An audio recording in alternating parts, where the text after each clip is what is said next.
All right, welcome back to the OG Rivals podcast. I am one of your hosts, the Packer fan on this podcast, and I will be picking a bone with our Bears fan on this podcast for hijacking our receiver. Not happy about it, sir, but welcome, Sir Miguel Prado.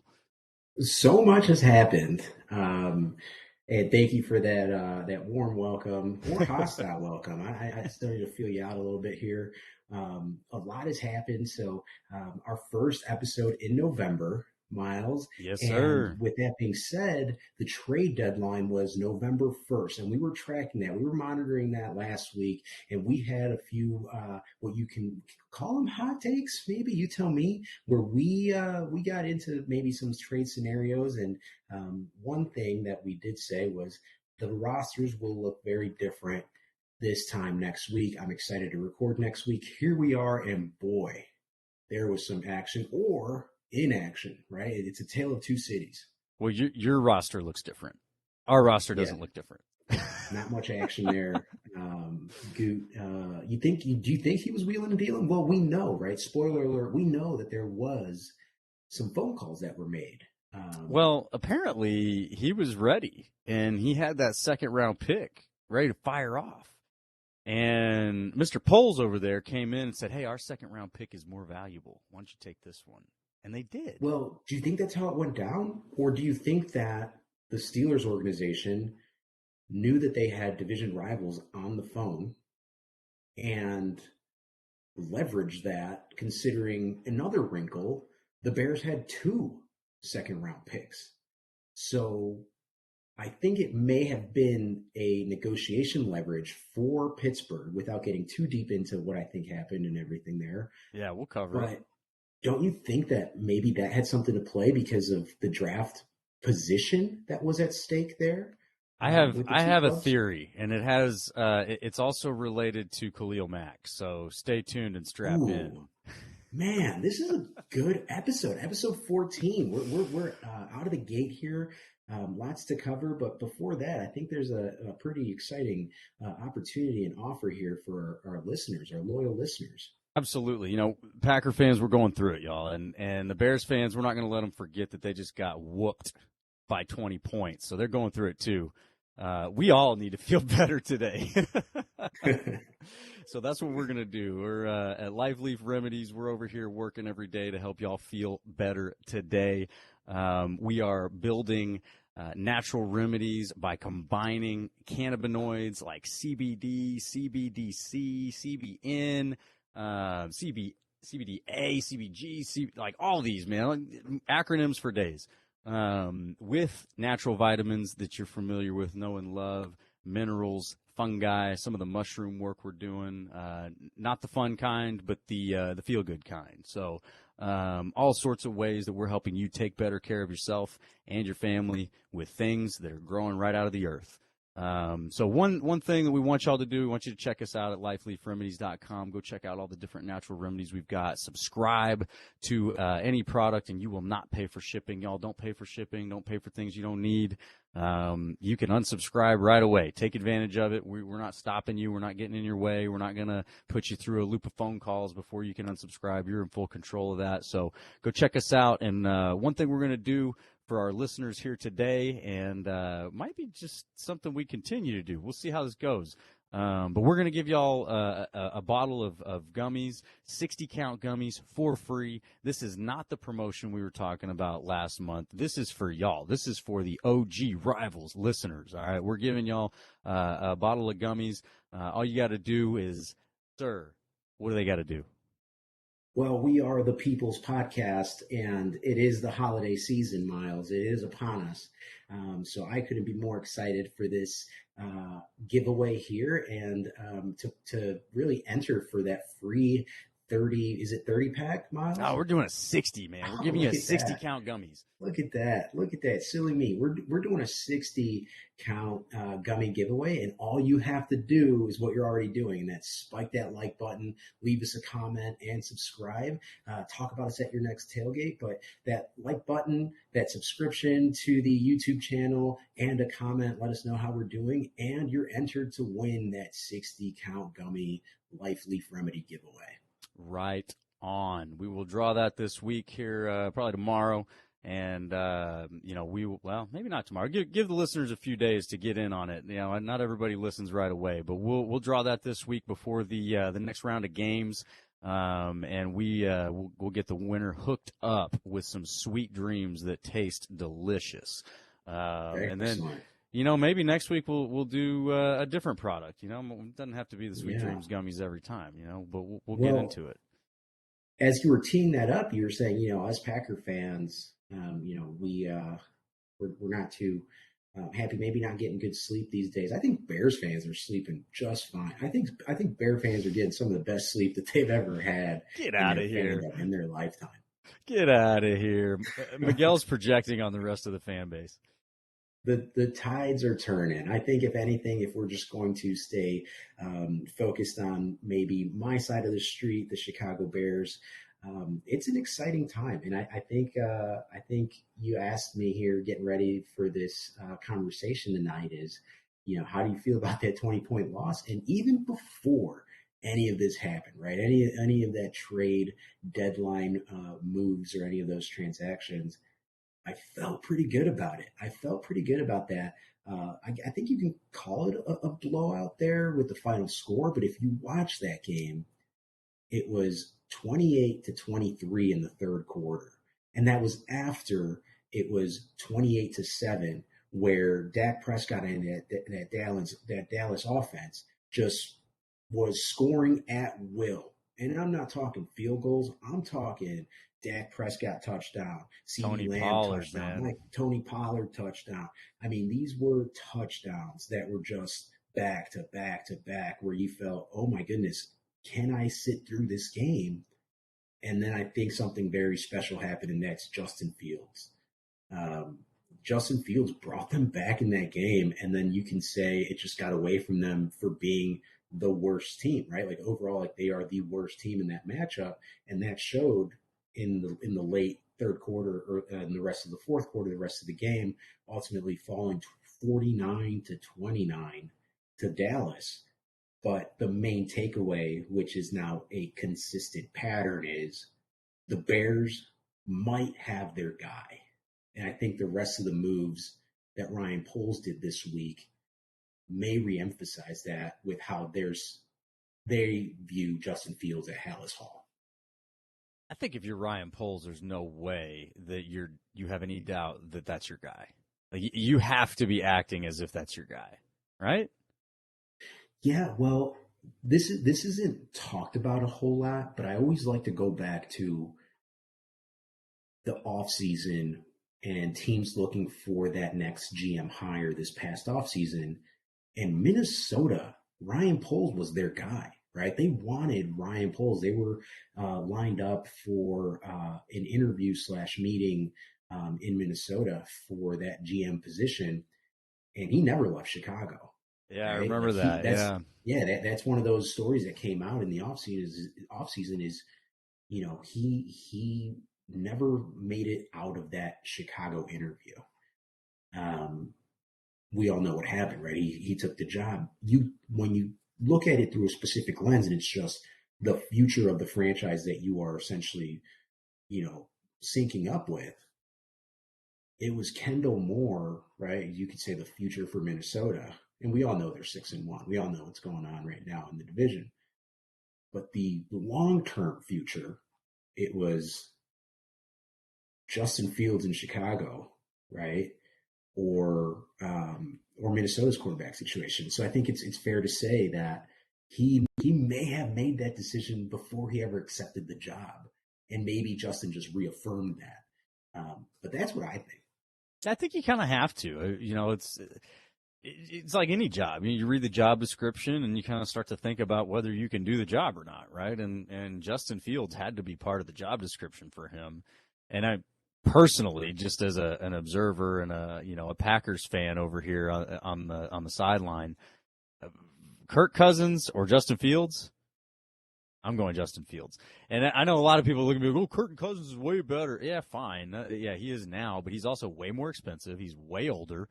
And he might be better right now, but I don't know. I wouldn't say that it's out of the realm of possibilities for Justin Fields to be the better quarterback and have the better career, all said and done. But that's a lot of projection and, suspecting and all that kind of stuff. But, a little long-winded man. way of saying that Ryan Poles has his guy in Justin Fields.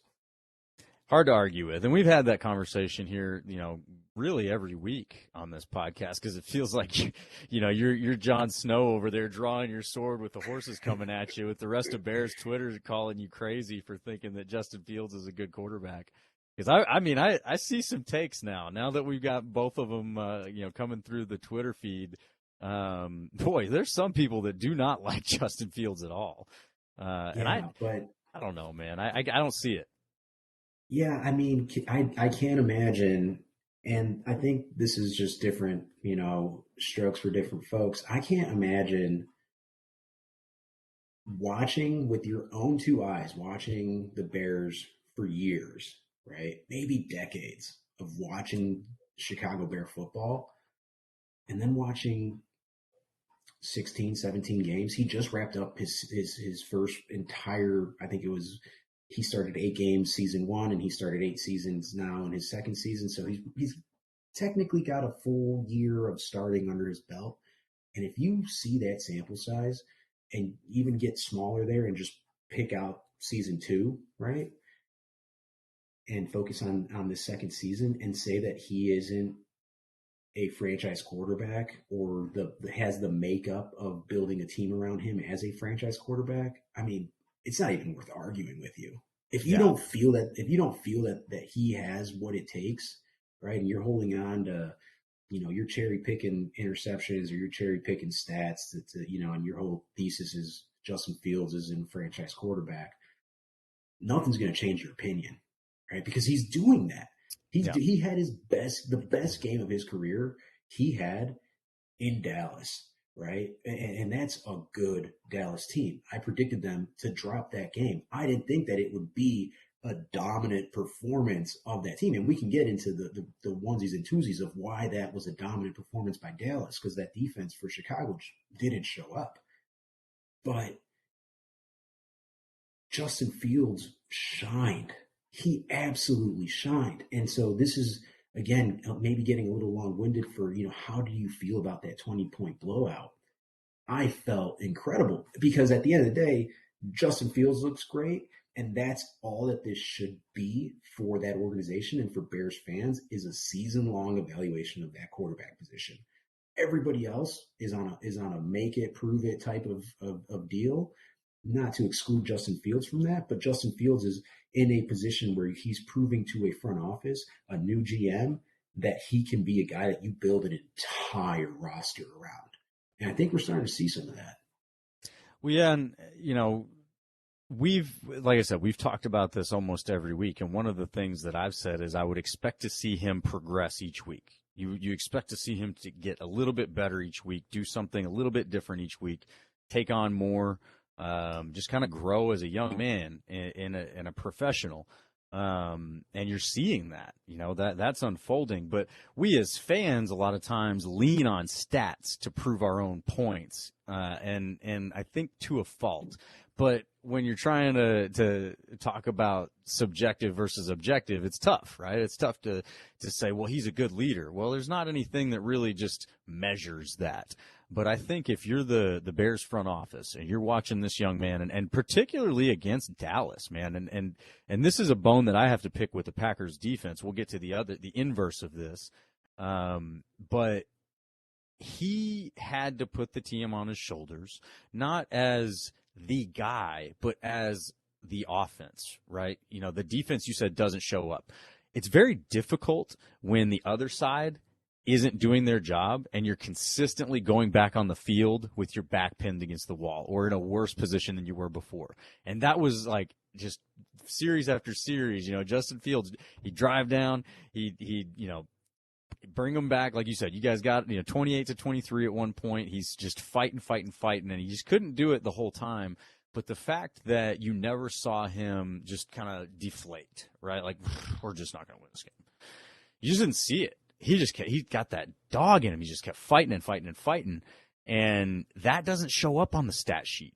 But man, if you're the GM and that's what you see, that's gotta be like, man, confirmation that this is your guy, like you're saying, and this is coming from a Packer fan. I don't want to see you with a good quarterback. I want you to draft another Jay Cutler for me if you would. I know you do. I know you want a smoking Jay Cutler leading the Bears team on the warm up bike.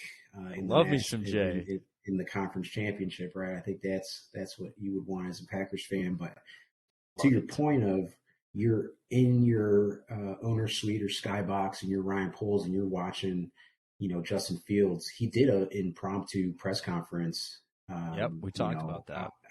Out of Foxborough, and then so now we're in Dallas, and you're up there watching your quarterback. And if you see situational football, what's going on? I mean, your team is taking an absolute beating.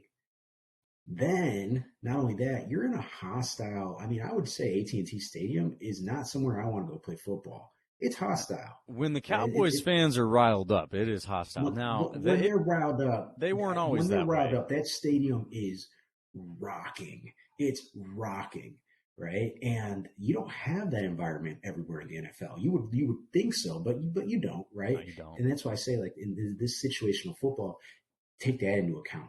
Then take into account, Myles, that he's hitting wide receivers in their hands. He's hitting them in their hands in stride. Yeah, there's a couple overthrows there, but some of these are hitting guys in the hands and they're dropping them, right? Yeah. Velus Jones, Dante Pettis, dropping balls out there and still not losing his composure, right? And still not breaking tablets or iPads on the sideline.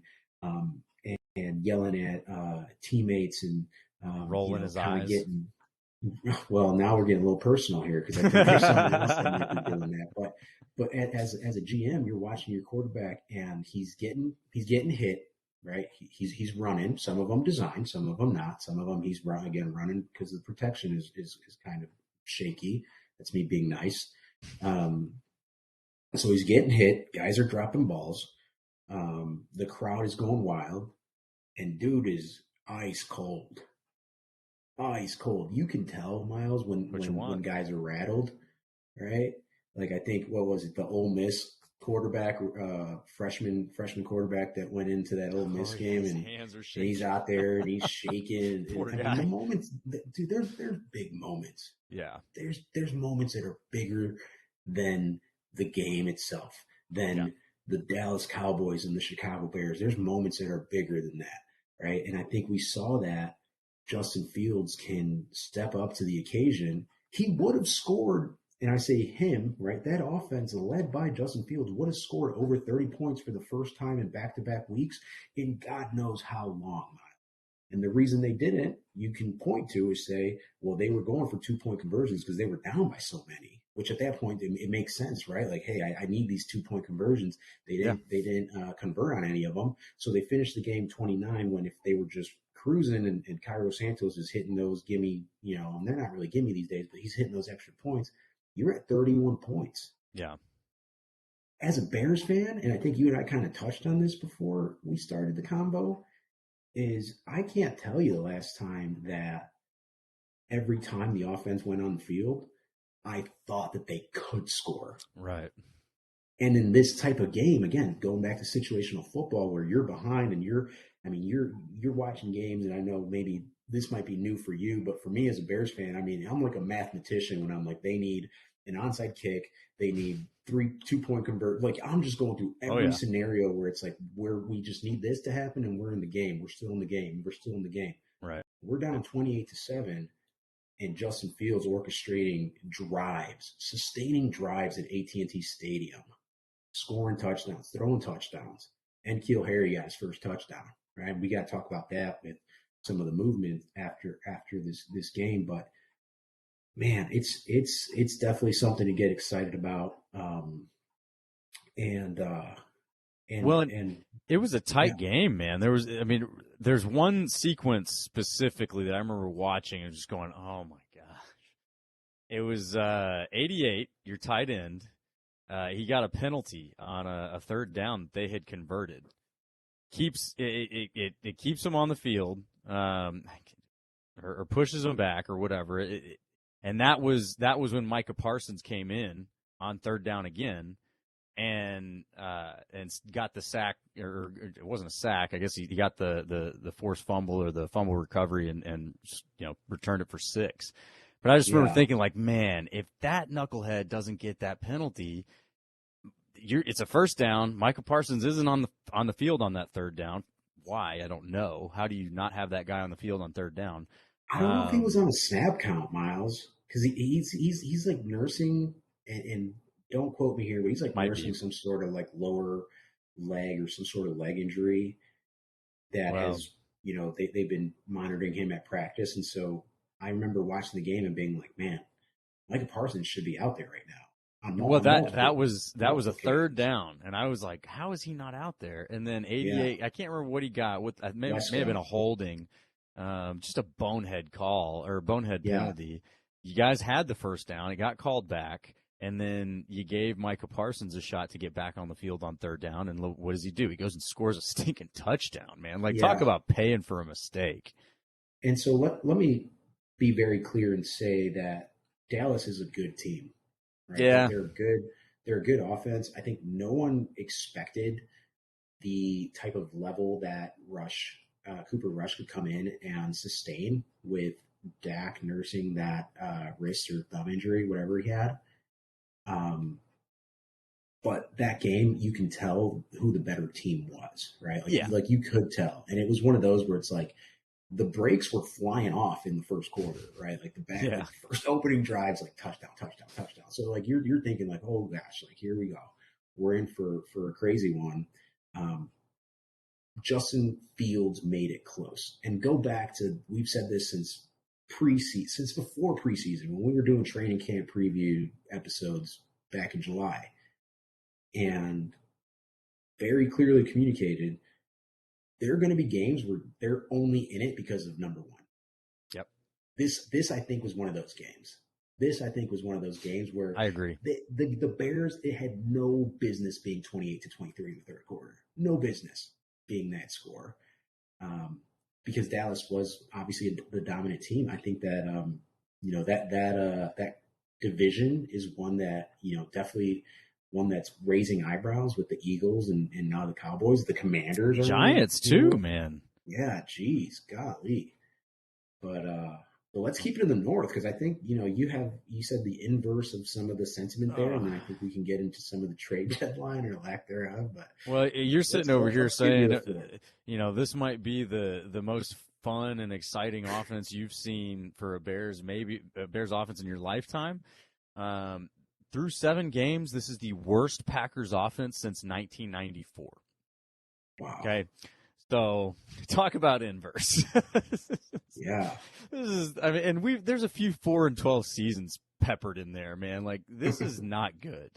I will say that there's a lot of nuance that goes into that.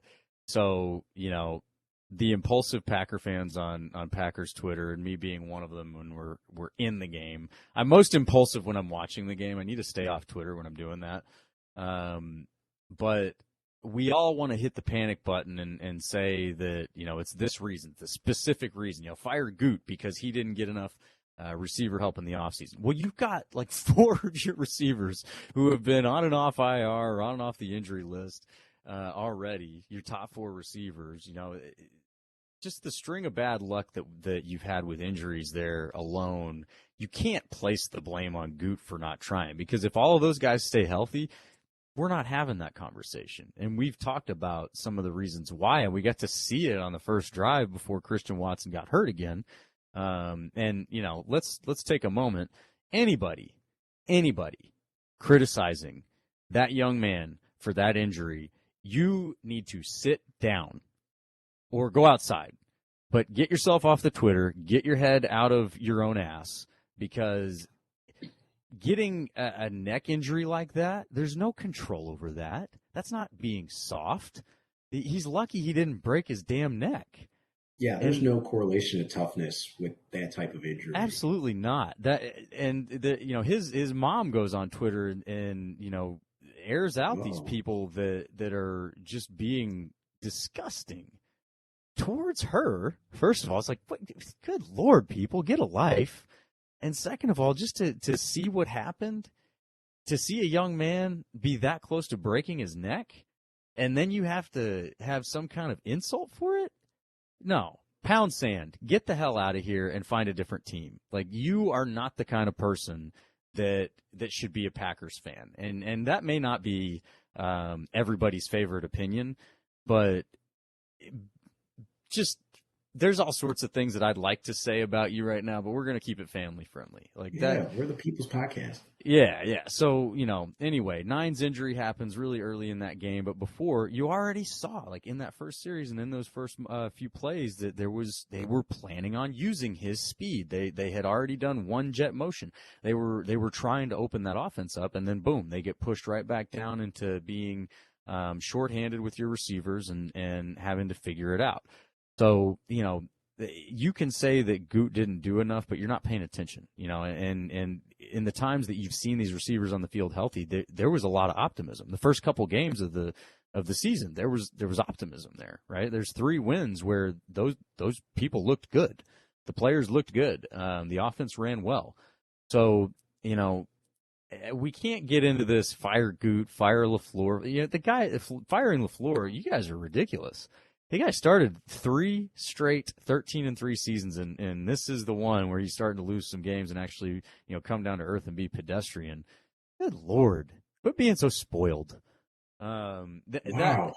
I gotta go after some of my own here. We're cleaning up our side of the street right now. You're getting all this out of the way because you guys are ridiculous, freaking ridiculous. This is if you're starting to listen to us, episode 14, this is the episode to tune into. This Myles is losing it. Well, jeez. I'm pissed at my own people here, because we're showing how just spoiled we are. Like, God, y'all just watch football.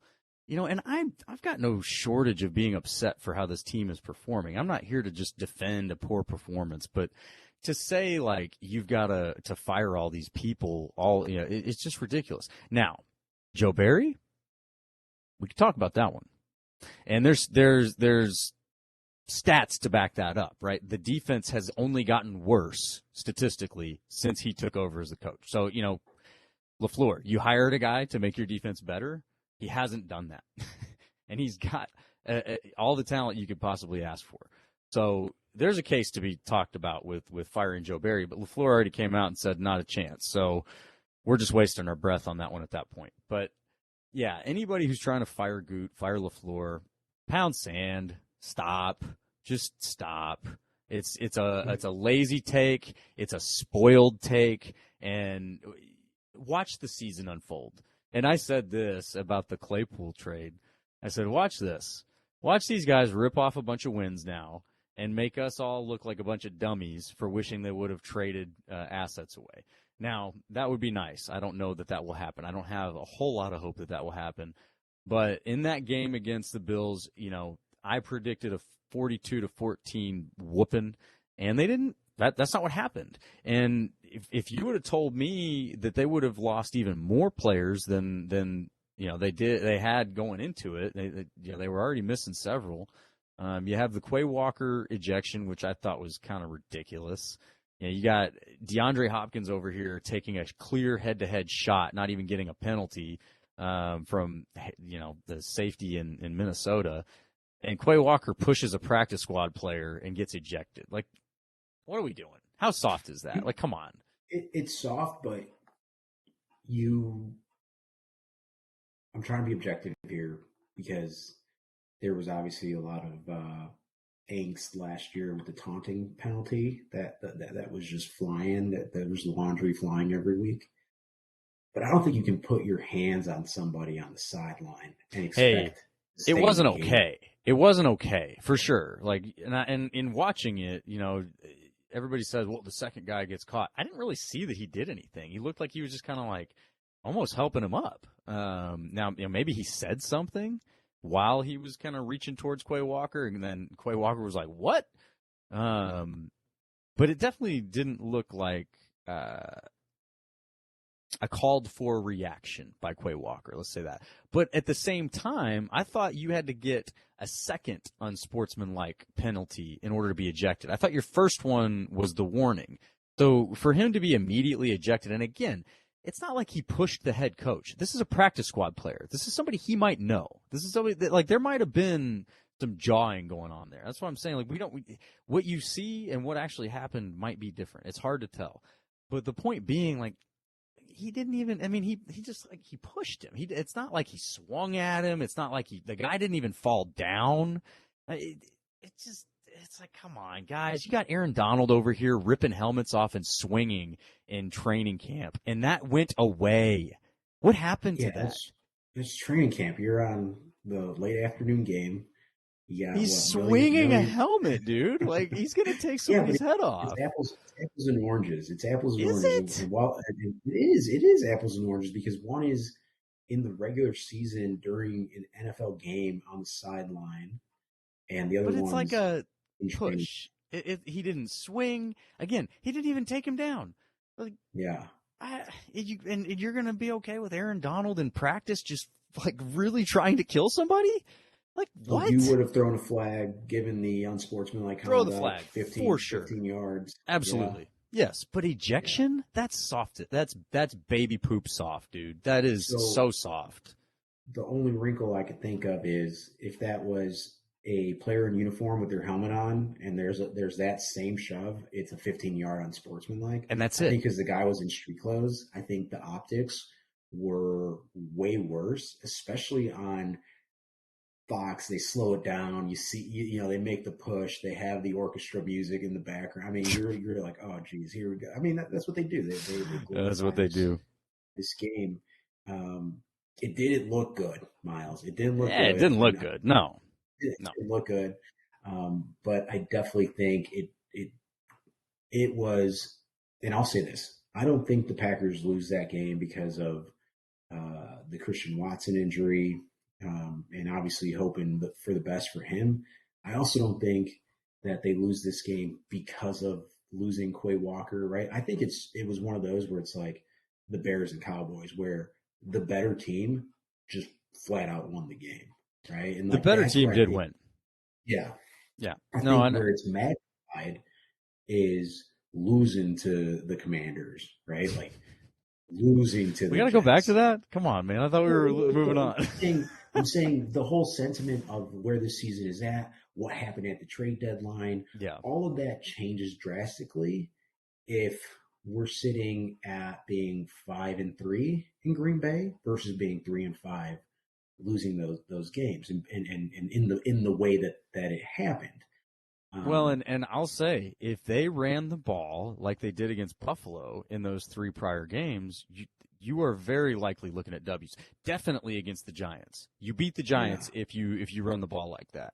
The Jets, I mean, like I said, those guys have LaFleur's number. So that one, I don't know. You definitely should have run the ball more. You definitely should have run the ball against the Commanders and beat the Commanders. But anyway, you have more W's on your side if you run the ball the way you did against the Bills. So compliment, they finally ran the ball, and they did so very well against a top 5 run defense. We got Aaron Jones over here. Let's pull up some stats here. We got Aaron Jones running for I believe it was 6 or 7 yards a carry against a top 5 run defense. And that is why we have just been ripping our hair out over here on Packers Twitter saying, run the ball. Yeah. And again, this isn't the Detroit Lions that you just racked up, 200 yards and whatever. However, we're going to get to the stats here. I'll have it pulled up, but it was an awesome performance, and it wasn't a slouch. It wasn't, some slappy defense that, like we're coming up against the Lions here. Hopefully that's a nice correction game. We'll get to that. But ultimately, in that one, you showed some legitimate, like, what you should have been doing, right? And you say it, right? And I can't argue with it. The better team won. But when your running game can go toe to toe with that defense and win, I mean, dude, if you're running Aaron Jones ran for 7.2 yards a carry, 143 yards, 20 carries. It's not 7.2 yards on 2 carries. That's 20 carries against a top 5 run defense. That's winning football. Like, this Bills team very well may be the Super Bowl winner this year. And you just racked up over 200 yards total rushing against them. Now, you tell me that going into the game, I say you win the game. And now they also had some injuries, and that's where I think I disagree with you a little bit, that if Christian Watson stays healthy, they probably have a shot to win the game, because Poyer came out, Micah Hyde wasn't there. You've got 2 backup safeties back there going up against one of the fastest dudes in the league. You're going to open that defense up even more than they did with the running game. And so, all things considered, there were some good things that came out of that game, and again, based on my prediction, you all can tell I was not optimistic about this game going well in any way. I thought Aaron Rodgers was going to be sacked to hell and back. I thought Aaron Jones was going to get 5 carries, I thought they were going to get it handed to him and be unwatchable, which there were very unwatchable moments. But ultimately, I think I share a similar sentiment coming out of this loss as you do coming out of the loss against the Cowboys, which is, of the 4 losses, this is the least bad, right? This is the 4 straight losses. This one, you showed signs of life. You showed signs of actually being able to compete in the NFL. Like I said, running up over 200 yards against the top 5 run defenses, that's a big deal, and even your backup ran for 5.4 yards a carry. So, there's some good things to take out of this. Hopefully they see that on film and they take it out of it and continue doing these things. But the other thing before we, so you're handling this very well. I'm handling it far better than I did in real time. You're handling it pretty good if you're at the least bad, like, bargaining stage. Yeah. Where, this was the fourth loss. It was the least bad loss. There's medicine on the table, right? There's the Detroit Lions on. Yeah, exactly. Well, you lost by 10 points to arguably the best team in the league right now. Not the worst loss. The Commanders, not a great loss. Like, I'm not happy about that. I don't want to talk about that anymore. Even the Jets. But that one was like, I'm telling y'all, like, Saleh, LaFleur, I would not be surprised if he never beats Robert Saleh in his career. There's something going on there. That dude knows how to beat LaFleur. And we'll just leave it at that. But anyway, we don't need – and he is a good coach. He's a badass. I'll say this. If you're looking up rushing stats, then you definitely notice that Chicago's got the best rushing offense in the NFL. Yep. Number one. Yep. And we've talked about that. They got a great rushing offense. They need to work on the passing offense, and you've done something to bolster that. But before we get too far away from this, I want to give another shout out about another positive takeaway. And, not that this is any secret, I'm sure everybody else is getting to touch on this too. Samari Toure. This kid makes a play that certainly, in my opinion, counts for more than the statistics that it got, right? He's only got the one catch. It was for a touchdown. I think it was like 40-some yards, something like that. He's a rookie. He's a 7th-round pick. You got Dobbs, who had a great catch for a touchdown, rookie, 4th-round pick. So all you people who want to fire Gute right now, he's finding some gems down there in the bottom of the draft where, before you guys are all distracted by how much you hate the Jordan Love pick, y'all need to be looking at the later part of that 2020 draft where, the Packers missed on some significant folks. And there was another one where they drafted Jay Stoneberger or whatever his name was, one pick before Terry McLaurin. Like, are you kidding me? This guy is not even in the league anymore. Terry McLaurin's one of the best receivers in the league at this point. You could have had him, and you guys aren't criticizing Gute for that. You're too distracted with the other things. So Gute is showing that he can grow from his mistakes, right? If he's finding a badass receiver in the 4th round and the 7th round. Now, and I say I might be getting a little bit overreacting about Samari Toure, but the play that he made on that touchdown catch is savvy. That was a veteran play, and I, the guys on the broadcast went over it, how he's flying across the field, puts pressure on that safety, and cuts back as he sees Rodgers doing the scramble drill. That's what they've been missing. They've been missing that like savvy kind of like, look, I'm going to break out of what I'm told to do here and just make a play. Because, this is why I push blame back to Rodgers. I think guys are too afraid of making mistakes. He's made people so afraid of making mistakes because he's always back there ready to backhand them for doing something wrong, instead of just being like, look, man, I got your back. Don't do that again. But, let's clean it up and let's make a play next time. Well, Samari Toure got out there and broke protocol and made a savvy play. And that's what you need from guys, especially when Aaron Rodgers is scrambling around. So there was definitely some positives that come out of that, and hopefully they see those. Well, I know they'll see those things on film when they break it down, but hopefully they carry those things into this next week. And, you do have the medicine on the table with the Detroit Lions coming up. But, yeah, man. So overall, I'm not happy about where the season is. I'm not happy that Gute sat still at the trade deadline. I'm not happy that Poles hijacked our receiver who we were going to have in Chase Claypool. There's a lot of things I'm not happy about, but there's certainly it's not 100% bad. If you guys are sitting there saying, well, everything in Green Bay is bad, 100%. There's not a 1% good. You're blind. You're wrong. That's just facts. Sorry. Deal with it.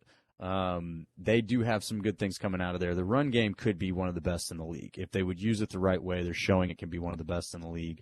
If they can do that with Aaron Rodgers at quarterback, you can win games. I'm not going to sit here and say we're going to go on this, run like they have in the past, and everybody's starting to make those comparisons. Well, there's a few years ago they were 4-6, and then they went on the run.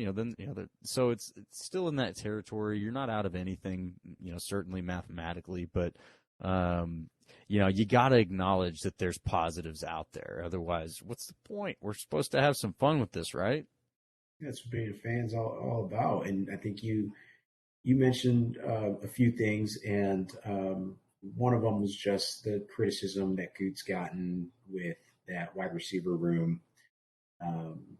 Part of it is, I know this is a topic we have viewed in almost any and all possible perspectives on this podcast, and it's Davante Adams.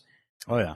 But I think a reminder to fans, and I'm kind of telling myself here, or maybe I should take my own advice, but you have to take into consideration, like, Gute's going up against, with any roster move, whether it's a draft pick or a free agent signing, against 31 NFL GMs that want to eat his lunch.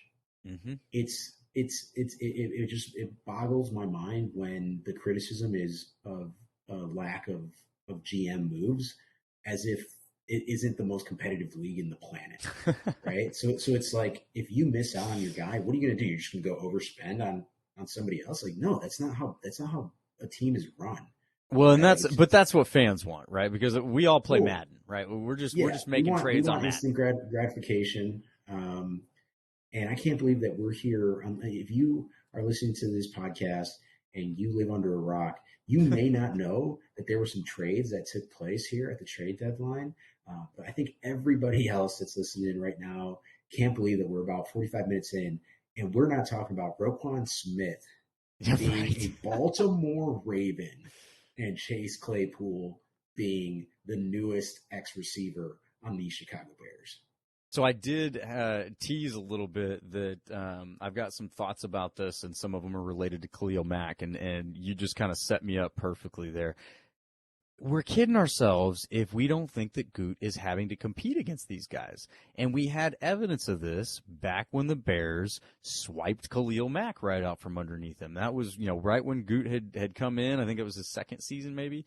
And he was very much trying to get Khalil Mack, and it looked like he might have had him, and then the Bears swooped in and got it done and didn't give him a chance to rebuttal. They didn't give him a chance to come back in and one-up him. And whether he would have or not, here or there, But point is, and where I want to call Green Bay Packer fans to, hey, everybody, I know we were all really upset that Gute didn't do anything here. We were also all really upset when he didn't get the Khalil Mack trade. But when that all played out, we were better off. And not to say that Khalil Mack was a bad player, but we signed the Smith brothers. You got great play out of Zadarius Smith for the first season, couple seasons there. You still have Preston Smith playing as one of your best defenders right now. You know, you didn't give up the farm to get this guy. You didn't have to pay him a massive salary and take up salary that wouldn't, that has gone to other players, and now you wouldn't have had those players. So ultimately, hindsight being 2020, we were better off that we missed out on the Khalil Mack trade. So this is a little bit smaller magnitude, right? Getting Chase Claypool for a second-round pick, but it looked like Gute was going to get him. And then here come the Bears doing the exact same thing. And I think that that's exactly what they did is they came in and said, hey, we got a better second-round pick offer for you on the table. We mentioned it when we were talking about it before. If you're the Steelers and you're looking at a Bears second-round pick and you're looking at a Packers second-round pick, and now granted, we're both 3-5, but you put Chase Claypool on the Packers and you put Chase Claypool on the Bears, I'm thinking the second-round pick of the Bears still ends up yielding you a higher pick, right? You put Chase Claypool on the Packers, now you're talking about the Packers, rebooting. You're starting to get some playoff and Super Bowl aspirations again. Whereas I don't know if is that what is happening now in Chicago. I mean, I think you've still got too many problems on the defensive side of the ball for that to be the thought. Am I wrong? Well, no doubt that it was part of the thought process in Pittsburgh is obviously forecasting the return of that trade value, and obviously have to consider that both of those clubs are 3-5, and I don't know if it's going to be that drastic of a improved draft pick as far as position. The Bears and the Packers there in the second round, but I would say almost with certainty that Pittsburgh felt that Chicago's would be higher, right? And where I would like to kind of take a lens here with this whole trade is the roster management by Ryan Poles. And everybody is, we talk about fan overreactions. Everybody on the Bears side of the street, on Bears Twitter, I shouldn't say everybody. There's a big, and I say big because it's bigger than I expected, of people that are up in arms because of the trade value of that second round draft pick for Chase Claypool. Yeah. There was a lot of people that thought that was overpaying, right? Yeah, but overpaying is relative, Myles. Yeah. Overpaying is contingent on the market that you are making a transaction on. In this case, the market is the wide receiver market in the NFL. And the market isn't what you and I value it at. The market isn't what you and I think the value is at.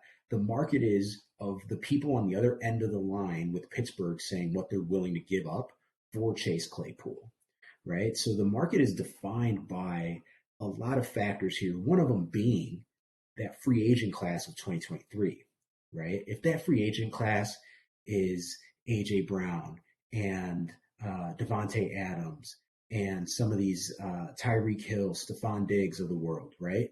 Then you're not trading a second round pick for Chase Claypool. You're banking on going into the market at free agency and signing one of those guys to probably a mega deal, but going out and getting your guy. Yep. Those aren't the reality of that wide receiver market, right? If you look at that 2023 class, it's like headliners are like Juju Smith, Nelson Aguilar, Jacoby Myers. Are any of these guys that type of blue chip? And I'm not saying that Chase Claypool is a blue chip guy, but when that's the free agency market, it's no secret that you have to go out and deal for your guy, right? And it was either dealing now at the trade deadline of this 2022 NFL season, or it was letting things shake out and making a trade or a similar trade in the offseason, maybe before the draft, right? Where you're going out and you're wheeling and dealing. What you get out of doing that today is you get 10 games of seeing Justin Fields and Chase Claypool play together. Yep. Then you can start making a more intelligent analysis of what you truly have in either of those guys, right? You either get a solidified, bona fide case of what Justin Fields can do with somebody that can go up and get the ball, right? 6'4", 4'4" guy. I mean, Chase Claypool is a specimen. He's a big guy. Receiver. Yeah. He's a big dude. He's a big dude, right? So you give Justin Fields that opportunity to now run 11 personnel where you have Darnell Mooney in the slot, N'Keal Harry, and Chase Claypool, on the outside, and just seeing, what he can do. And to me, taking into consideration that those market conditions, right? It's a no-brainer. It's a no-brainer to go and compete and outbid the Green Bay Packers for someone like Chase Claypool, because I think what you and I were touching on before hopping on live was, think about that decision that Pittsburgh had. Ryan Poles was like, yeah, I'll give you a second, but it's going to be, Baltimore's too, because that's the textbook flip, right? When we talk about flipping assets, you flip Roquan for a 2 and a 5 and AJ Klein, and then you go and you take that new asset, right, and you flip that for Chase Claypool. So that's the textbook flip of an asset there, where I think there was probably some negotiation was on, no, we don't want Baltimore's 2. We want your number 2. Yeah, that's what I was thinking. I think that was the difference in that deal. Yeah. Maybe that's what it was. And they said we've got a 2 on the table, and maybe they even said it was from the Packers, but that was my question. Was it the Bears 2? It had to have been the Bears 2, because the Ravens are good.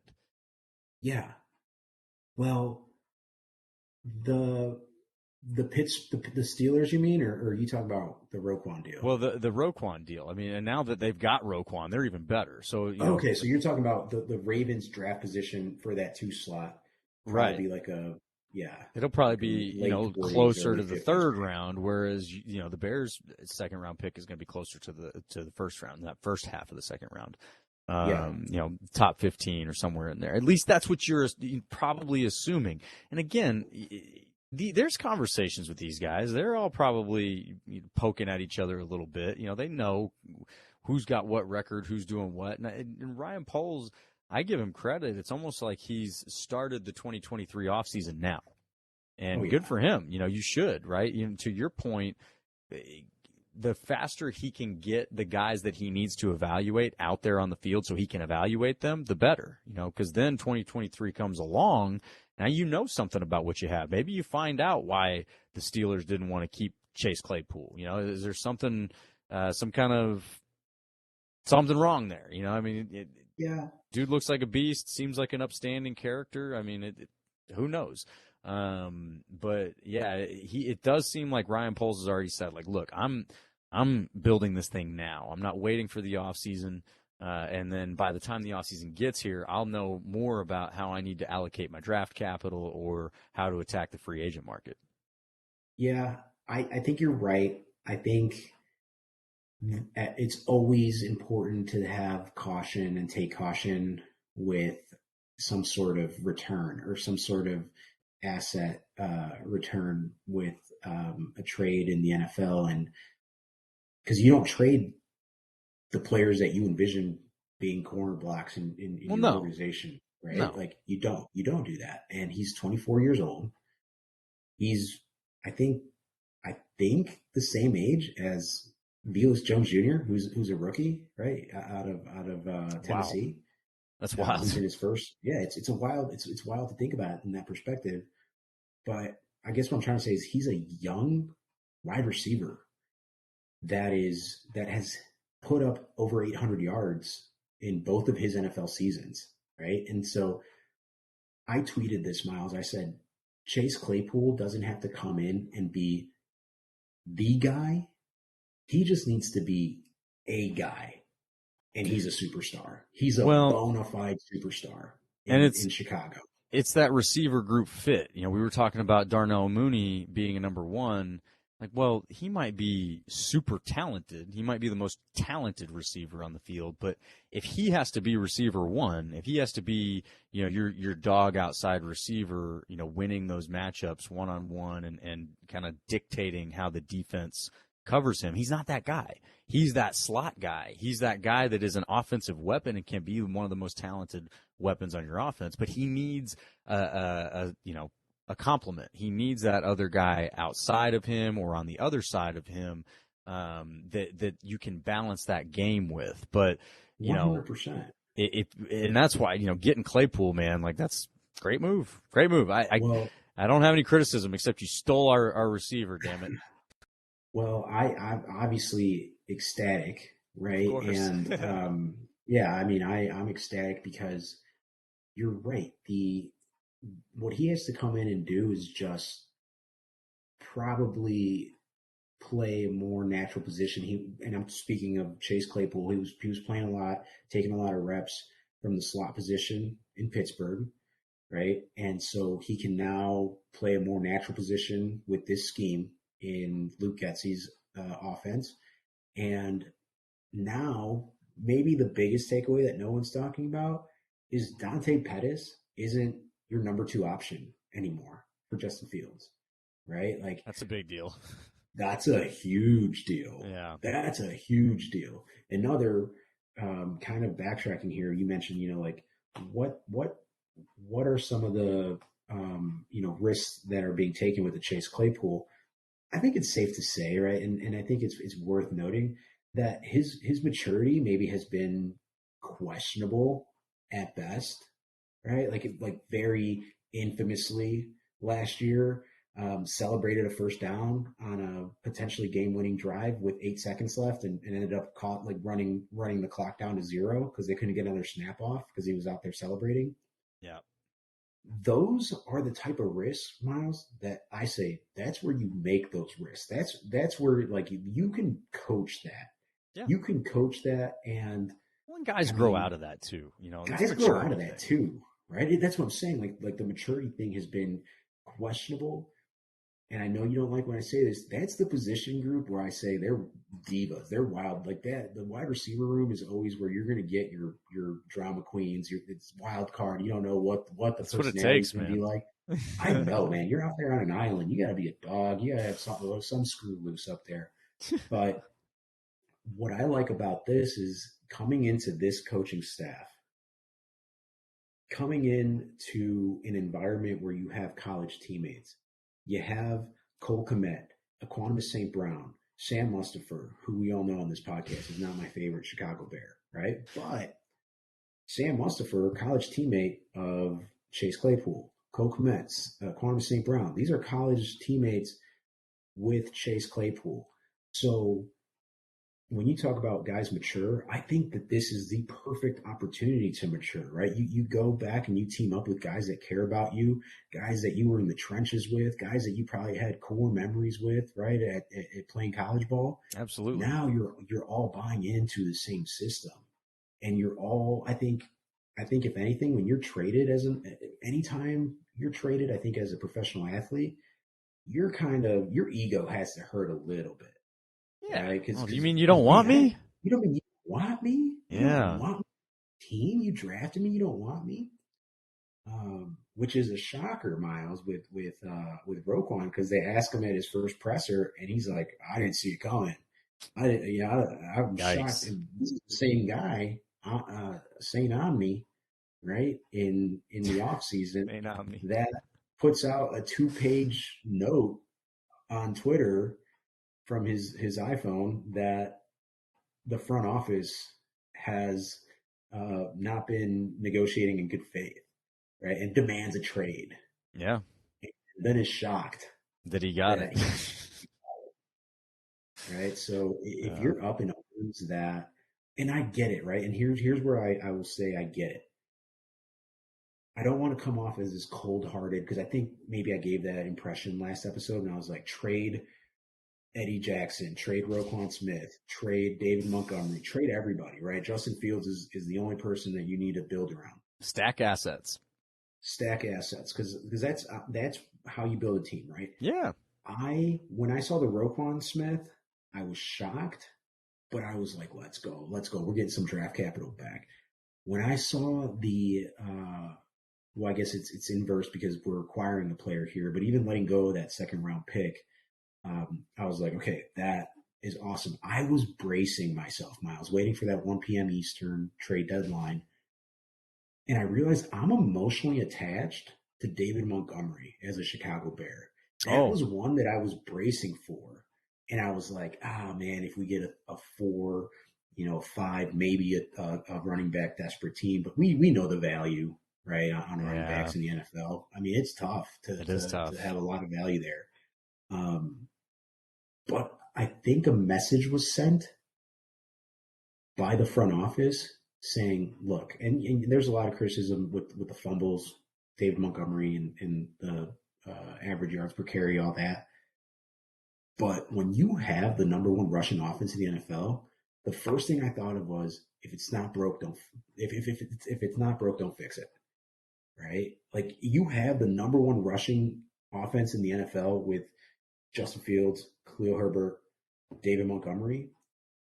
You don't have to worry about that in the offseason. If that's one thing you don't have to worry about in the offseason, I say you get in there, lock the door, and you negotiate a team friendly deal for David Montgomery, and he retires a Chicago Bear.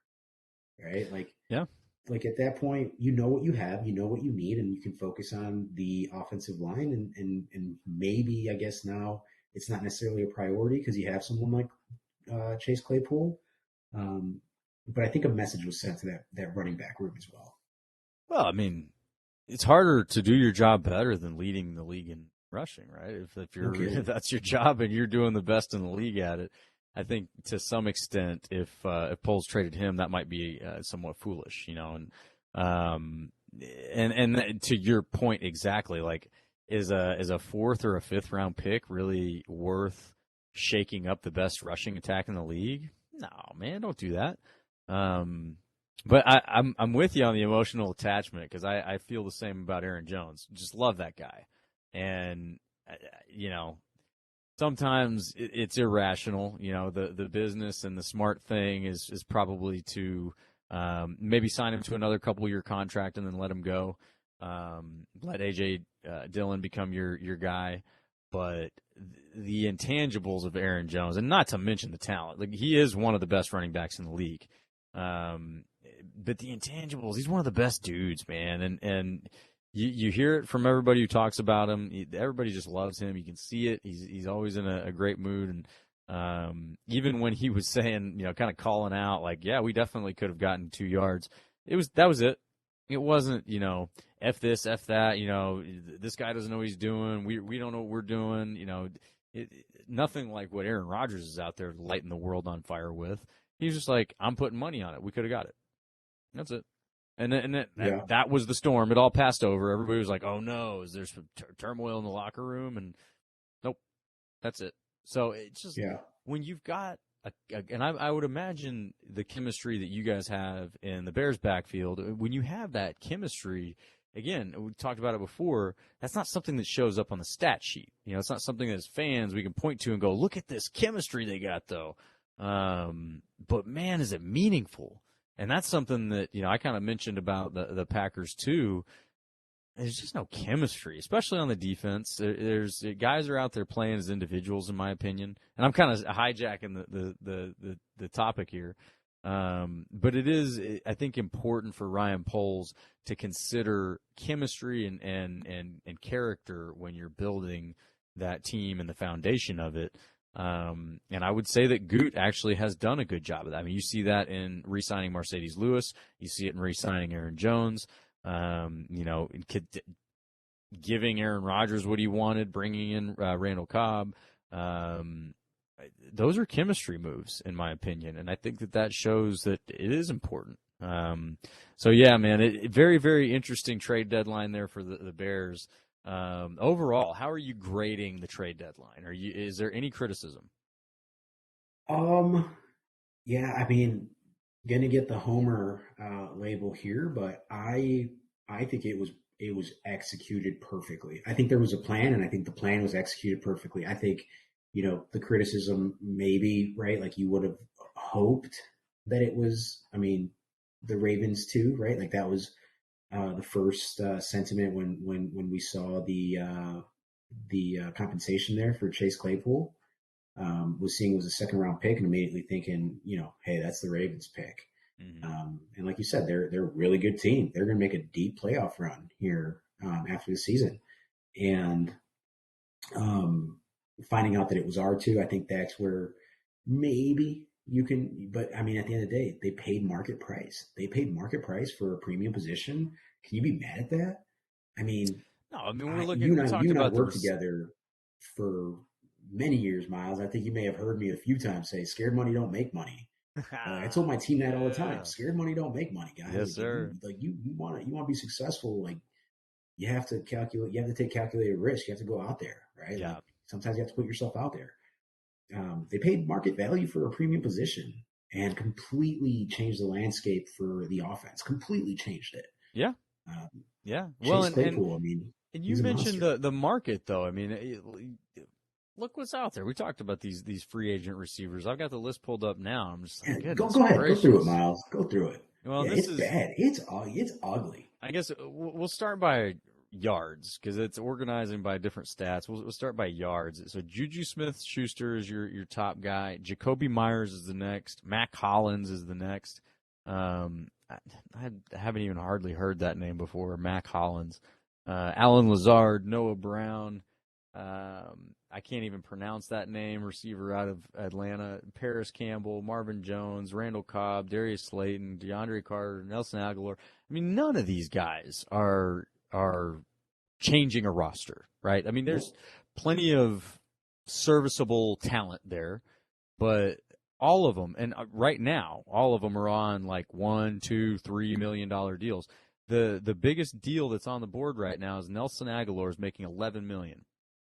That's it. Like you don't have any blockbuster guys out there. Maybe Sterling Shepard, kind of, but even he's a bit older and not great. Yeah, I mean, you don't have. I'm going really far down the list now, and it's just like nobody's bunch of guys who will play role positions. There'll be a receiver 3, 4. Your Randall Cobbs of the world will be a good addition from a character chemistry coach kind of perspective, coach on the field type guy. That's it. So, yeah, when you're looking at that, and this kind of reminds me of a few years ago when the Cowboys acquired Amari Cooper for that first round pick. Cowboys fans largely celebrated that because they had a whole bunch of nobodies before that. But when you looked at the draft and the free agent pool that was coming up, there was no help there. There was nothing for them to look at and go, okay, well, we've got these resources and these opportunities coming up. And I think that you're probably looking at the same thing if you're the Bears. Now, I don't know much about the receivers coming out of college right now. I know there's a couple of good ones. One in particular here, just down the road from me, Quentin Johnston down there at TCU. Yeah, My goodness. Whoo, boy, that guy, he's looking like a monster. There's a few good ones, but, do you want to put your faith in building an offense and kind of growing an offense around primarily rookie receivers? In my opinion, the answer is no. The answer is no. But another perspective here is, and there's a track record when a determination is made. You don't go out and trade away a high draft pick, 1 or 2, for a wide receiver or wide out unless you know you have your guy. And I'll give you examples. I'll give you examples here. Buffalo, right? 2 seasons of Josh Allen. Dude turns a page, turns a corner. They go out and they get Stephon Diggs, right? That was a move, right? Like that was like, we are getting this kid some help and giving him the ability to flourish. We got our guy, Josh Allen, right? Another organization, Philadelphia Eagles, right? With Jalen Hurts.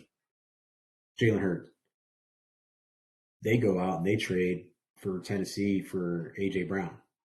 right? And So they that's go. after you've got, your first round pick invested in Devonta Smith, and so you've already got some pieces, and they went and they were like, no, we're putting the foot on the throat here.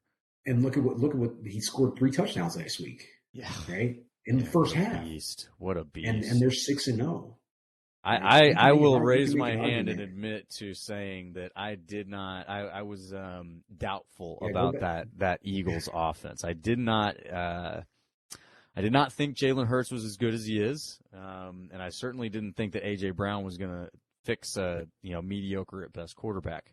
I was Yeah. wrong. Well, you said there's receipts, man. So I was we keep it wrong. real. We keep it real. We take our medicine on this show. But the last example here is Tua in Miami. They go out and they're like, hey, we're getting Tyreek Hill. We're getting him a number one receiving option, right? And again, I'm not saying that Chase Claypool is a number one wide receiver, but he completely changes the dynamic of that offense, right? Where you have guys that are going to be able to play a little bit more natural positions. Teams can't take an emphasis on Darnell Mooney, right? Like just completely neutralize him. And I think we're seeing that. Yeah, there's some drops here and there, but I mean, the guy's getting blanketed He's the double only guy double worth coverage. covering. Yeah. Only guy worth covering. You got Dante Pettis, and you might catch some shrapnel here just because of the way this statement's being made. But I mean, you got Velus Jones, Dante Pettis just dropping balls all over the field. I mean, you're not going to cover them. You're going to cover Darnell Mooney, right? Which Yeah. is going to make every target that much more valuable to Darnell Mooney. Now, Darnell can line up in the slot position. You can see what you have potentially in a first round talent and in N'Keal Harry, and you go out and you get Justin Fields, an NFL wide receiver, which is Chase Claypool. And so I think again that trade is made with the sentiment from the front office that they have their guy in Justin. Yeah, I can't disagree with that. Again, back to what we said at the outset. If you're polls, that's got to be the thought. Like that's locked in. You're not even considering it at this point. You're thinking, all right, there's my cornerstone. I'm going to build around him now, and he's doing it, man. So hats off to him. Now that you've got Chase Claypool, man, what is lying ahead? Are you? Is it Bears by 90 this week? What's the prediction here? Oh man, so let me just say the first thing that's ahead is probably getting on NFLShop.com, getting Oh that man. getting that Claypool jersey, and he's going to be rocking number 10. So I just thought there was some poetic justice there for for Chase Claypool that he starts the season receiving Mitch Trubisky thrown balls and then comes to his former team and takes his number. There's something in the stars, folks. So stay tuned for Chase Claypool as a Chicago Bear. I do not have them winning by 90. There was another trade here at the deadline. That was Bradley Chubb from the Denver Broncos going over to the Miami Dolphins. And what you can say is putting all of their chips in the center of the table and saying, we're going to go on a deep playoff run. We're going to take our opportunity here at a Super Bowl window. Make that trade for Bradley Chubb there as an elite pass rusher. I will say this. If there's one game where I say they upset, I think it's this one, right? And this was before the Bradley Chubb game, just because it's going back to Soldier Field and getting an excited crowd for Justin and that offense. I think, and this is a dark horse sentiment here, is that this game could potentially be an upset. I just don't have the prediction that it gets done, right? So my prediction is that the Bears lose at home. They improve their draft position, i.e., moving up the draft board, and they drop this one at home to the Miami Dolphins, 35-21. 35-21. So after watching the Bears defense against the Cowboys, how do you gear up for a not only Tyreek Hill, but you also got Jalen Waddle, college teammates with Tua, right? You talked about that kind of chemistry and that stuff. You got didn't the Niners trade Jeff Wilson down there too? I think so, yeah. I believe they did. So you got a legitimate running back now in that offense. You've got obviously Bradley Chubb. How does the Bears defense get a stop? You need a stop. How do you get a stop? Yeah. So coaching. And so I anticipated that this might be a question that you asked. And I thought about it. How can I justify that I have this feeling that the Bears could potentially upset this week? And it comes down to what I have seen as far as a pattern from this coaching staff that I haven't seen in the past. Right? Team comes out well prepared. The team is well prepared. There's samples right along the way, i.e., that Cowboys game where it's just the defense came out completely unprepared. That team did not quit. That team did not stop fighting. That team did not stop throwing punches, right? So that's part of the DNA of the Chicago Bears team in 2022 is they're going to fight. They're going to come out well prepared. I say this because the bye week adjustments, the second half adjustments coming off of the mini bye. I say bye week. That was a mini bye, right? The Thursday night to Monday night game, right? That little mini bye that they just beat the brakes off of New England. Right. So I think that with a full week, and they didn't have this was a short week that they went into Dallas and got just absolutely stomped. Right. I think that there are coaching adjustments that are made. And I think that there's enough in that locker room of men that have bought into the system of Matt Eberflus and Alan Williams, defensive coordinator, where it's not going to be a 49. They're not going to come out and put 4 touchdowns on 4 series type of games, right? Like it's going to be a little bit more back and forth. This is my, again, just sentiment, my feeling here. We're fans. We're fans, right? And then I do think that there's going to be packages where Chase Claypool is on the field. He practiced today. I don't think that he's necessarily a impact in this game. It's tough to impact an NFL game, especially with a new system 4 days in. But I think that the crowd is going to lose its shit. And part of my French here, the first time that man touches the ball, the football. That Soldier Field is going to be a madhouse when he connects with Justin Fields, when Justin Fields connects with Chase Claypool. And that type of electricity in Chicago is contagious, right? And so I just feel like this crowd is going to go in there and potentially impact this game, and at times can impact an offense, right? Yeah. Like Tua's on the road. We talked about how hostile AT&T Stadium can get. When there's momentum and when there's some sort of electricity, and the worst thing that a fan base can have is hope. When there's a belief that there's hope in fans, they lose their shit, right? They celebrate first downs. They celebrate third downs, getting off the field. They celebrate sacks. When your team is on a 6-game losing streak with Matt Nagy, you can return an interception for a touchdown, and it's still you'll find a way to lose. Type of mentality. Yeah. It's like it is, but here it's just I think it's a completely revamped team that's going to be well prepared. Where I don't know. There's those trap games, and maybe the Dolphins play down to their competition or come into Chicago thinking that they have this one wrapped up early. And there's one thing that Matt Eberflus has shown, and that's that he's going to throw punches until that final whistle. Absolutely. I wish the Packers had a little bit more of that dog in them to throw punches, but they don't handle adversity very well. Come on down to Soldier Field, sir. Come on down. Oh, you just wait. We'll bring the owner. We're bringing the owner. Yeah. No, I have a question though about the matchup before we get on to the Packers-Lions matchup. I did see somebody on Twitter. I can't remember who it was. I don't think it was a big figure. But anyway, if you're somehow listening to this and I'm not giving you credit, definitely call me out. Elon? I'm not that cool. No, but he said, in regards to Roquan being traded, that the defense will get better. Is that a possibility, and how? There's 2 people that think that the Bears defense is going to be better without Roquan Smith, and that's Jack Sanborn's parents up in Wisconsin. Because listen, Roquan had a lot of faults, but he had a track record of bouncing back, and you can point to a lot of mental lapses, a lot of times where you don't know if he's checked in or checked out.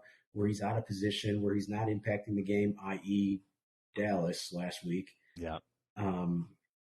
But you can't discredit and you can't discount that he was an absolute tackling machine, right? And like, so when he was on fire. The only thing is, and we've said this many times in this podcast, is you're the best player on a non-playoff team, right? So like, how good can you possibly be? Yeah. Right. And I know that there's a lot of Roquan fans that are pretty upset about these moves, right? And like I said, I get it. I get it because of the emotional part of being a fan.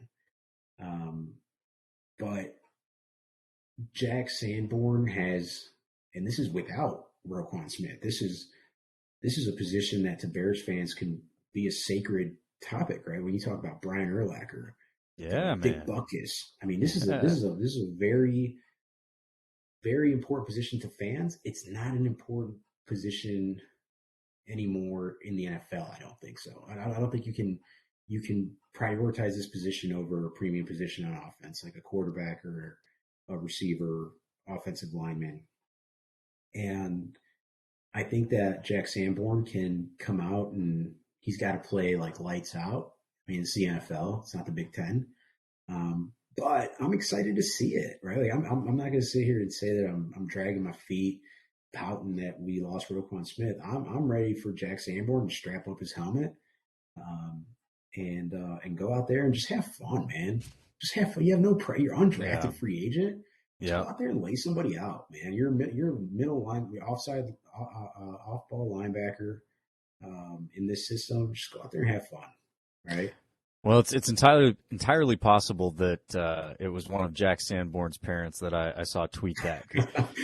He's a former Badger, and I follow all the Badgers, a lot of them at least. So I do believe I follow him on Twitter. Might have caught one of his parents out there, but that was funny, man.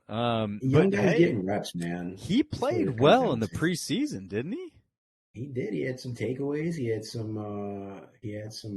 big plays. Big fumble recovery, interception, forced fumble, all that stuff. I mean, here's the thing is because of the town, right? The city of Chicago, if he comes out, Myles, and he just, let's just say he has a good game. I mean, this town's going to crown him. He's going to, like, it's just one of those where it's like. The next Urlacher. He doesn't, next Urlacher. Like, he doesn't get, maybe he does, but playing that position in this town, it's special. And if he comes out, like I said, and he just say he has like a impactful play, again, that stadium's going to lose it.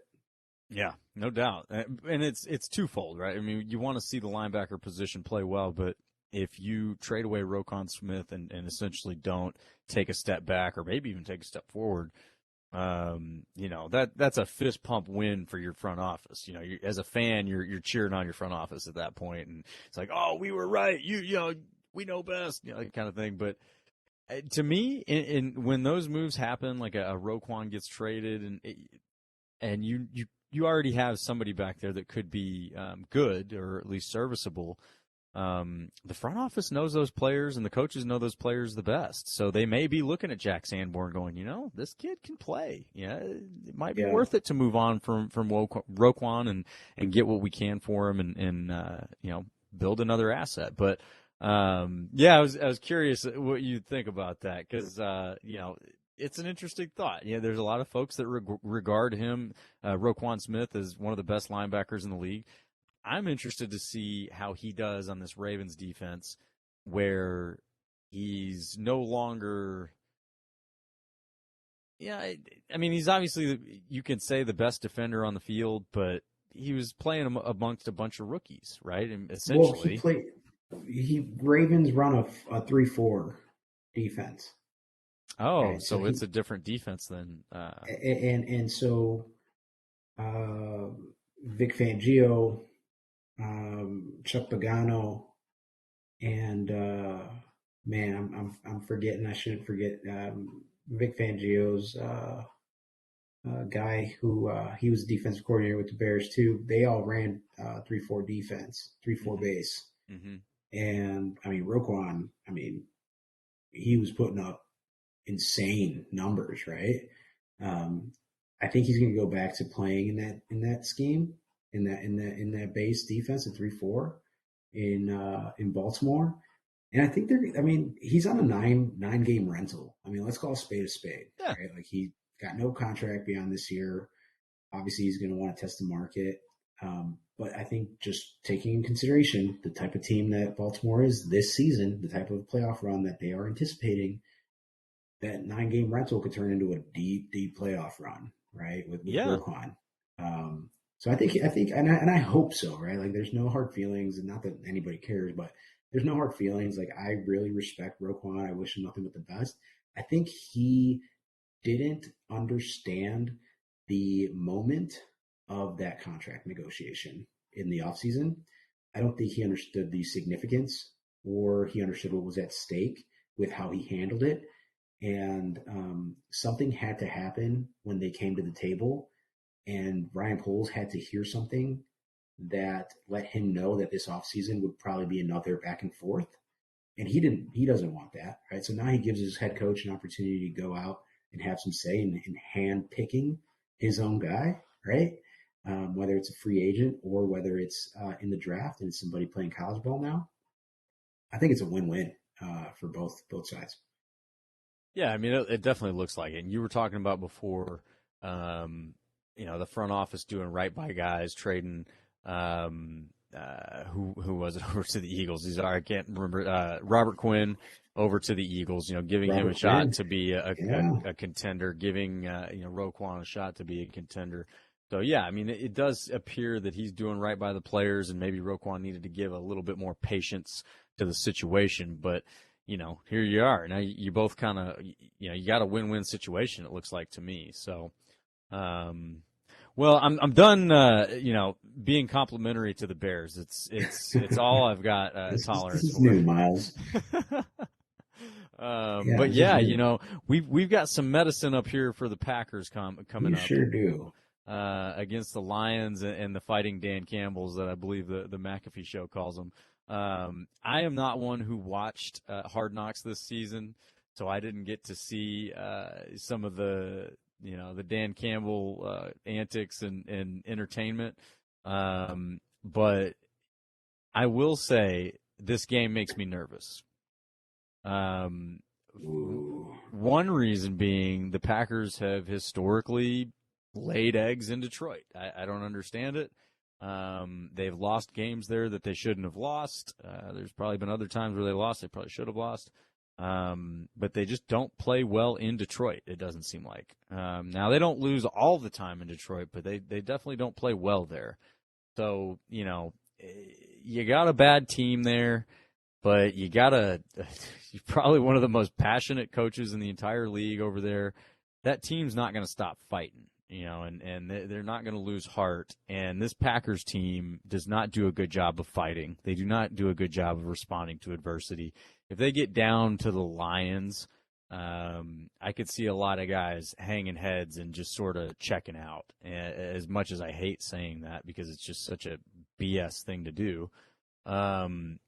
But you got to get down to the Lions for that to happen. And I just don't think that the Packers are that bad, right? They're not good, but I don't think they're that bad. You're definitely a few different things happening away from not being 3-5. You could be definitely 4-4 right now, easily probably 5-3, but still, you got to go in prepared. I think that they do. I think that they see on the film against the Bills what they were able to do. Hopefully they carry that game plan into Detroit and just plan on running the ball 45 times in the game. I want to see both backs over 20 carries. The offensive line is still shuffling, but Bakhtiari's back out there a little bit more consistently, looking pretty good.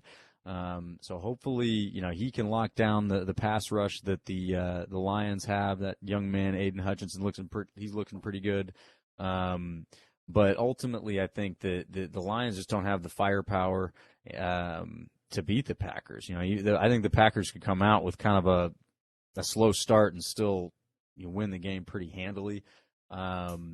I do predict it to be kind of a slower, maybe slower, but like a more sloppy NFC North kind of game where the Packers get out and run it a bunch of times. You don't score a whole lot, but you control the game. I'm going to call it a 24 to 10 win. I don't think that the Lions offense can muster much. I think that the Packers defense is still talented, though their defensive coordinator is not doing a great job. One thing I did say on Twitter about this defense is they seem to be playing in spite of their coach. And Jair Alexander, the way he played against the Bills, that attitude he had, is kind of what made me feel that way. And when you're a DB, you can kind of play with your own game, right? Like you're not necessarily out there relying entirely on the rest of the defense. You're relying on your safeties and probably some of your linebackers to come out in certain zone schemes and provide help. But for the most part, you can get out there with a dog mentality and have a good performance, in spite of a poor scheme. And so, I think that there's a lot of that happening. Pass rushing is kind of the same. You've still got Rashawn Gary and Preston Smith, who are, great pass rushers. So I think that there are ways for this team to come out and, despite their flaws and their problems, put together a good game and a sound win. But I'm waving the warning flag here that I could be very wrong, and this could end up being a game that is either closer than we want or maybe the implosion. You go off and you lose to the Lions this week. I don't know how to defend that. I just don't. But the Packers have done it before. They've done it before when the Lions were the worst team. They went into Detroit and they lost to them. So it's not out of the realm of possibilities. But I do think that the running game stays on track. The receivers take a step forward for Aaron Rodgers with Samari Toure getting out there and getting to maybe provide a little bit of a spark for the group. And again, Dobbs not looking bad, y'all. He's still hanging in there, looking pretty damn good with that catch he had last week for that touchdown. So, we're gonna take a step forward this week. We're gonna, take the medicine, 24-10. They're not gonna come out and break our hearts. They're not gonna. I see what you put up there. They're not gonna come out and do what Miguel is predicting that they're gonna do. Wait, you just steal my thunder. I didn't steal all of it. You steal all of it. I didn't steal my thunder. So I just think I think it's funny how I have a hunch that this could be a trap game for Miami and the Bears could come out and somehow miraculously steal one from a Super Bowl contending team. And you have a hunch, and I predict that they'll lose that one. And then you have a hunch that they could, the Lions can maybe be I don't know if you can call it a trap game. Trap game. I think that's a perfect way to say it. It's a trap game. Yeah. Well, I mean, it's tough to be a trap game in a 3-4 game losing streak. Like, it's tough to call it that, but that's true.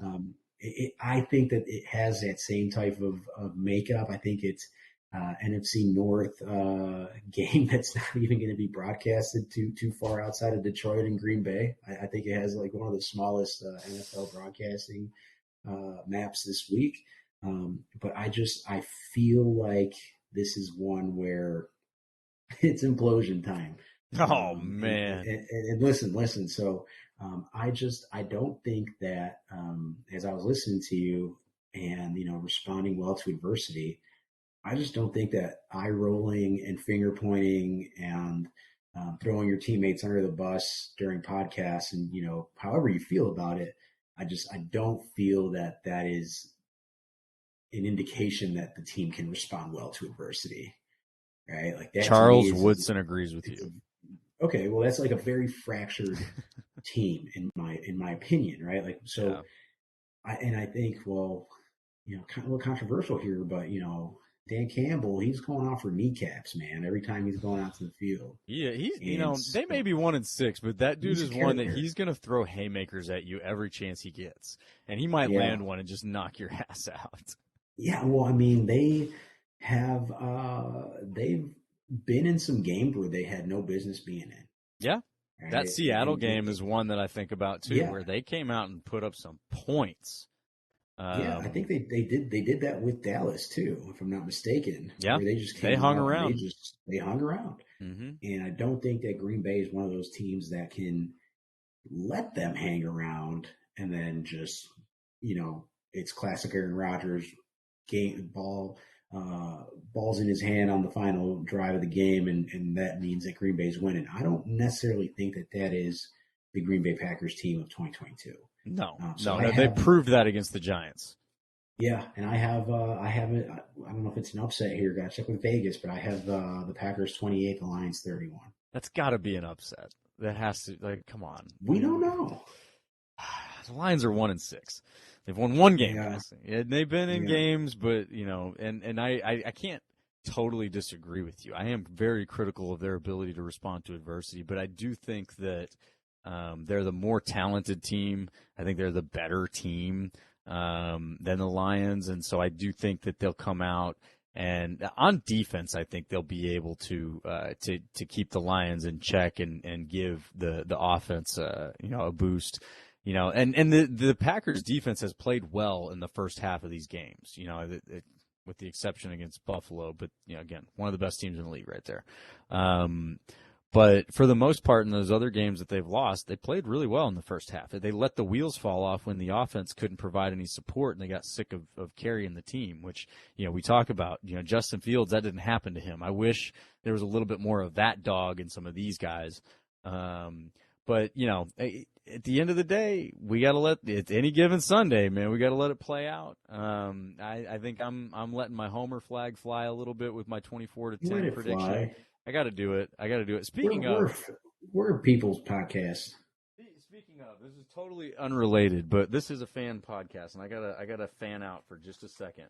I got this birthday present here from my mom. I don't know if you guys All right. can look at this. So you got three just of the best football players in NFL history there. I know Brett Favre's not a real popular figure with y'all, or with most, and he's kind of well, anyway, he hasn't done good things. But he was a great quarterback for the Packers. So I wanted to shout that out. A little fanning out there. That picture is really cool. Like Yeah. Favre or not, I mean, having those three together, all in one place that's pretty neat. I really wish I could get it signed. Obviously, Starr is no longer with us, so that won't happen. But maybe the other two, who knows? So yeah, I had to show that off a little bit. I'm gonna try to find a spot on the wall somewhere for that one. Yeah.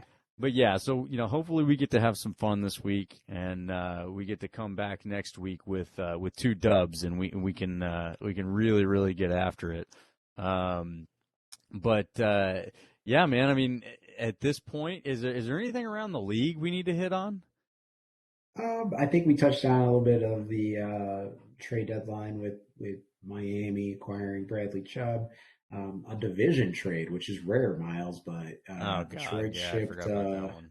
T.J. Hawkinson, Iowa guy. They ship him over to division rival in Minnesota. So he woke up 5-1, or what is it, 6-1 now, from being 1-5.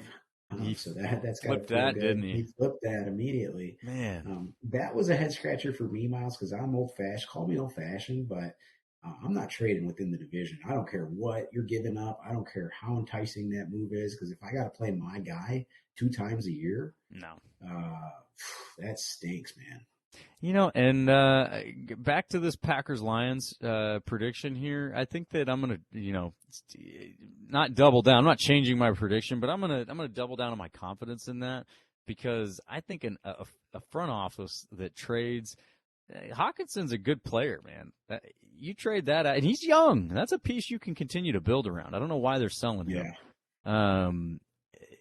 That's kind of a loser's mentality, in my opinion. It You're is a trading him loser's in the mentality. division. That's Can weak. you and this is, we can ponder this the rest of our lives, but can you imagine giving the Detroit Lions franchise your youth? Can you imagine that? You're a prime physical, like you're in prime shape, probably the best shape of your life as an NFL player, getting drafted out of college, and you give the Detroit Lions the best years of your life. I mean, it had nothing to show for it. Let's ask Barry Sanders, Megatron, Matt Stafford. Let's ask all of those guys. You add TJ to that list, right? TJ, like, it's just like you give it everything. You give it everything. You have nothing to show for it. Sucks. Man, that sucks. That stinks. But yeah, I mean, it was probably, I think, the most active trade deadline in NFL history. Who's competing now with? Yeah, it was one of the most active ones. I think there was eight trades at the deadline. Obviously NFL fan, that's good for the league. Obviously the MLB, NBA, I think they really dominate, and they've really gotten that trade deadline, down packed. I think the NFL was exciting this time around, and maybe it was because the Bears were players, and usually they're not. But yeah, this team's gonna look very different on Sunday at home against Miami. Well, we're going to get to see, man. We're definitely going to get to see if the Bears can feel better today. Oh, Bears. And I'm holding it in, Myles. I'm amped up to have Chase Claypool. I'm amped up that we swooped him right from under your nose. And, we are a fan podcast at the end of the day. And I am super, super stoked. And to give context for the listeners that have made it this far, which might be our longest podcast yet, the reason that Miguel can't jump entirely out of his skin is because he got a sleeping baby that he's trying to keep sleeping. So you could take it out on Sunday. Maybe put like a video on Twitter before the game or something. Give us a real how you feel, with a beer or something. Oh man, good call, Myles. I just thought of that NFL commercial. Where the guy is like screaming his lungs off inside of his car. He's a Jets fan, and then he has like a sleeping baby inside, so he can't scream inside the house. That's how I feel right now, and it's Wednesday.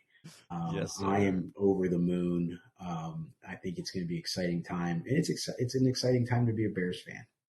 Well, it's not an exciting time to be a Packers fan. I can add the anticlimactic end to that for you.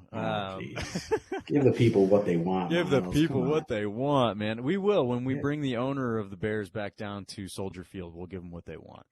Well, you're giving the people something. Yes, sir. Month, right? We're going to give. Well, we're going to give somebody who's listening right now something for sure. So, first of all, y'all need to go check out lifeleafremedies.com. We got all sorts of awesome natural remedies that we're cooking up over there. We want to help y'all feel better today. We want to help you take better care of yourself and your family with natural products, things that grow right out of the ground. And we're going to do that. We're going to give you a free bottle of not our 30 count, but our 60 count gummies. All you got to do is, what is it, sir? You got to spike that like button, comment, and subscribe to the OG Rivals podcast. Talk about us at your next tailgate. Go and get those gummies. I'm a little jealous that I can't partake in here because I'll go comment right now. But definitely take advantage of this. Remember, we are the People's Podcast. We're the OG Rivals podcast. I'm going to go maybe take a quick lap around the house outside just to let out some excitement that we got Chase Claypool here as a Chicago Bear. Take your shirt off and just fucking let it fly, man. Definitely. So if y'all just take a few seconds, do us a solid by getting that like, the comment, the subscribe, all the good stuff, and we're going to draw a name and see who gets these delicious gummies and come back next week and see if you can get more. But maybe we should shout them out. We'll shout them out too. Absolutely. The winner. Yeah, we'll shout them out. We will shout out the winner. And, hey, I'm going to sign us off here and just say, love you, Mom. Thank you for the beautiful birthday gift. And we're going to go get that medicine from the Lions this week. Go, Pack, go. All right. Hey, quick one. 6 years ago tonight, the greatest baseball game that was ever played in Cleveland. Cubs won the World Series. So, it changed the world forever. Changed it forever. Nothing's been the same since the Cubs won the World Series. This is the bonus content. Bonus content for all you loyal listeners. We appreciate y'all. Have a good one. Enjoy the games this weekend. Let's go. Yeah.